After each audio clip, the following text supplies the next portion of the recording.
सल्लल्लाहु ताला अलैहि वसल्लम। नौजवानों, बुजुर्गों, जिंदगी तो गुजर ही जानी है। जो रो के गुजारते हैं उनकी भी कट जाती है, जो हंस के गुजारते हैं उनकी भी कट जाती है। जिनकी महलों में गुजर रही है उन्हें भी मरना है, जो छप्पर में जी रहे हैं उन्हें भी मरना है। मरने के बाद कोई मुझे बता दे, अमीर की कब्र और हो, गरीब की कब्र कोई और हो। ये जिंदगी गुजर जाएगी, जवानी चंद रोजा है। 3 चीजें कभी जाने के बाद नहीं मिलती। अगर मिलें तो मुझे भी बताना, किसी बाजार में मिल जाए तो फोन करना, मौलवी इस बाजार में ये 3 चीजें मिल रही हैं। अगर मिली ना तो मैं सबसे पहले लेने के लिए आऊंगा। नंबर 1, गुजरी हुई जिंदगी यानी कि जवानी, ये जाने के बाद फिर नहीं आएगी।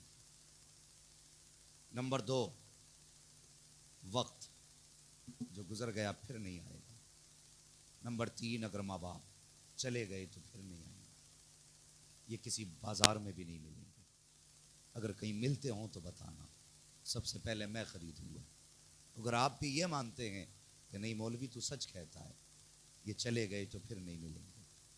और जिनके बाल सफ़ेद हो गए उनसे पूछो जवानी कब गुजर गई, तो यूं झांकेंगे, कहेंगे जैसे इधर से आई थी इधर निकल गई। गुजरा वक्त कुछ मिनटों का लगता है, आने वाला वक्त पहाड़ दिखाई देता है। ओ यार, जो वक्त गुजर रहा है उसे अल्लाह रसूल की रजा के लिए गुजार दो, उस वक्त को हुजूर की रजा के लिए गुजारो। आज हमारा अलमिया है भाई, हम दूसरों पे तनकीद बड़ी आसानी से कर देते हैं, लेकिन कभी अपने गिरबान में झांक के नहीं देखते। अगर कोई बंदा अपने बाप को डांट देना तो सामने खड़ा बंदा कहता शर्म नहीं आती, बाप को डांट रहा है। लेकिन जब उसी के गिरबान में झांक के देखोगे तो वो उससे पहले अपने बाप को मार के आया होता है। ये हमारा अलमिया है। हमें नसीहत बड़ी प्यारी है, दूसरों को समझाना अच्छा लगता है, लेकिन कभी अपने अमाल का भी तो मुहासबा कर। कभी लेट के शाम को सोचा कर, तूने दिन कहाँ गुजारा, तूने रात कहाँ गुजारी है, तूने दिन में कितने गुनाह किए हैं, कितनी नेकियां की हैं। कहीं तूने किसी उम्मती का दिल तो नहीं तोड़ दिया है, कहीं तेरी वजह से किसी की आंख में आंसू तो नहीं आया, कहीं तेरी वजह से किसी आह तो नहीं निकल गई, कहीं तेरी वजह से किसी का दिल तो नहीं टूट गया। और यार अगर दिल टूटा है तो फिर रो ले जितना रोना है। खुदा की कसम, अगर दिल टूटा किसी का तो ये वो गुनाह है जो तौबा से भी माफ नहीं होगा। ये उसी वक्त माफ होगा जिसका दिल तोड़ा है, जब वो माफ कर देगा तभी तो माफ किया जाएगा। बेशक। ख्याल करने के लिए अल्लामा आसिफ साहब काफी हैं।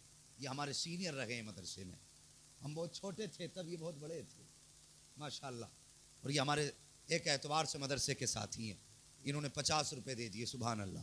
लेकिन मैं कहता हूं अब भी कम है। ये देख के अब वो बचपना नहीं आसिफ भाई जो मदरसे में था, अब तो अल्लाह का शुक्र है मैं भी जवान हूं, मजमा भी जवान है। हाँ, अब आपकी मर्जी है आपको क्या करना, लेकिन जो मुझे करना वो आप सुनिए। बोलते हैं जरा सुभान अल्लाह और जोर से। अल्लाह सलामत रखे। बहुत अच्छा। अल्लामा नफीस साहब क़िबला की दुआएं चाहिए। गौर करें, दिन अपना अल्लाह की रजा के लिए गुजारो।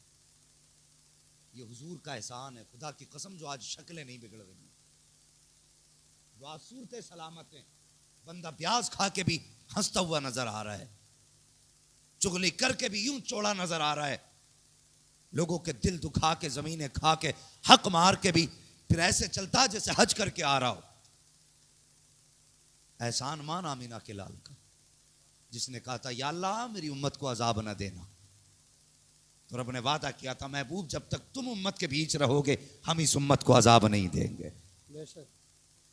ये रब ने वादा किया था, वरना कब की शक्लें बिगाड़ दी जाती, कब के चेहरे बदल दिए जाते, और जमीनें फटती हम धस जाते। पहले की उम्मत का हाल देखिए आप, पहले का हाल अजीब था, इतना अजीब हाल था। अगर कोई बंदा गुनाह करता रात को तो सुबह उसके दरवाजे पे लिख दिया जाता था कि इसने रात इस गुनाह में गुजारी है, इसने जिना किया है, इसने चोरी की है, इसने झूठ बोला है। अल्लाह अकबर। या आमीना के लाल का एहसान नहीं कि तू हजारों की दिल दुखा के भी बड़ा हाजी बना घूम रहा है। अगर तेरे दरवाजे पे तेरे अमाल लिखे जाते, खुदा की कसम तू घर से चेहरा नहीं निकालने निकलता। ये सच्ची बात है। ओ भाई, अल्लाह से डरा करो, हुजूर का एहसान है, वरना हजरत नूह की कहानी तो सुनी होगी। ये मेरे हुजूर का दिल है, खुदा की कसम मुझे फख्र है मैं हुजूर की उम्मत में पैदा हुआ हूं। पूरी उम्मत को फख्र होना चाहिए हम हुजूर की उम्मत में पैदा हुए हैं। ये फख्र की बात है। अगर बंदा अब भी ना समझे तो कब समझेगा? वो क़यामत के दिन जब हुजूर के एक उम्मती को फरिश्ते जहन्नम की तरफ लेके जाएंगे तो जो फरिश्ते खड़े होंगे वो देख के रोने लगेंगे। वो जहन्नम में जाने वाला बंदा कहेगा, यार दोज़ख में मैं जा रहा हूँ, तुम क्यों रो रहे हो? तुम तो फरिश्ते हो, तुम्हारा क्या मसला? तो वो कहेंगे, नहीं, हमें तुझ पे रहम नहीं आया, इसलिए नहीं रो रहे कि तू जहन्नम में जा रहा है, इसलिए रो रहे हैं कि किसका उम्मती हो के कहां जा रहा है।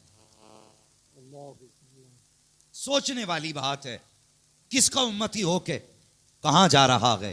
और यार उनकी मर्जी है, वो कहना ये चाहते यार हुजूर की उम्मत में पैदा हुआ था, उनकी उम्मत को इतनी छूट दी गई थी, अगर जिंदगी की आखिरी सांस में भी बंदे तौबा कर लेगा तो मर के जब मेरे पास आएगा तो मैं तेरे सामने तेरे गुनाहों को नहीं रखूंगा, बल्कि जब अमलनामा खोला जाएगा तो तेरे सामने सिर्फ तेरी नेकियां रखी जाएंगी। क्या कहने?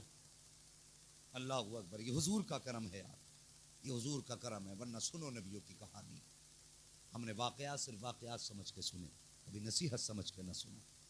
हजरत नूह अलैहिस्सलाम 950 साल तक आपने तबलीग फरमाई। कितनी बोले? 950 साल।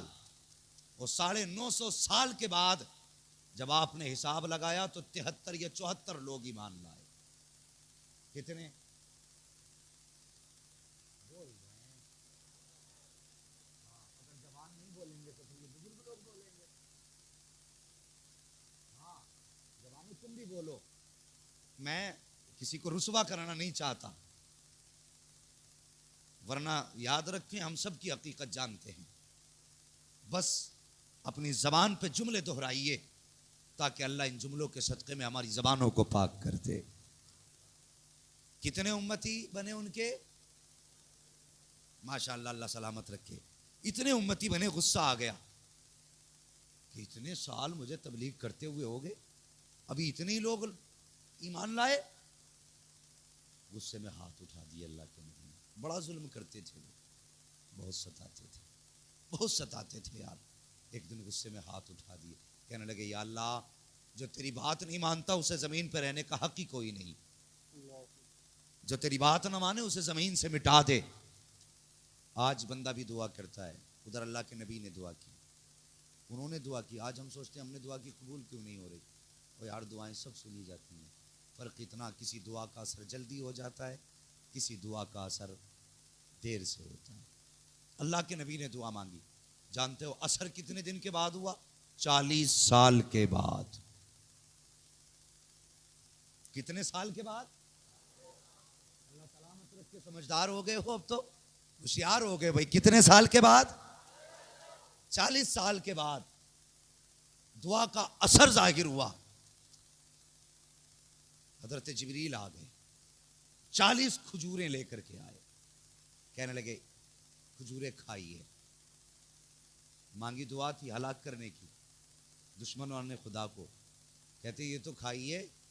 आपने खजूरें खाई, जब गुठली हाथ में थी, हजरत जिब्रील कहने लगे, अल्लाह के नबी ने फेंकना मत, क्या करना है? फरमाया इन्हें संभाल के रखिए। कहा फिर? कहा इन्हें ज़मीन में गाड़ दीजिए, इनसे 40 दरख्त बनेंगे। कितने? 40 दरख्त बनेंगे। उन दरख्तों से करना क्या है? का अजाब आएगा। कौन सा? का तूफान आएगा। कैसा तूफान आएगा? कहा कि पूरी दुनिया को डुबा दिया जाएगा पानी में, सिर्फ वही बचेंगे जो ईमान वाले होंगे, और वो भी ऐसे बचेंगे जो आपकी कश्ती में सवार हो जाएगा वो बख्श दिया जाएगा। वो आपने गुठलियां गाड़ी, दरख्त बने, हुक्म हुआ इनके तख्ते तैयार करो। तख्ते तैयार किए गए और तख्तों पे तमाम अंबिया और मुरसलीन के नाम थे। और मारिजुन नबुव्वा के अंदर लिखा है कि उसमें 4 तख्ते ऐसे भी थे जिसमें मुस्तफ़ा के 4 यारों के नाम थे। सुभान अल्लाह, सुभान एक तख्ते पे अबू बकर था, दूसरे तख्ते पे उमर था, तीसरे तख्ते पे उस्मान था, तीसरे तख्ते पे अली था। सुभान अल्लाह, सुभान अल्लाह। मारिजुन नबुव्वा के अंदर है।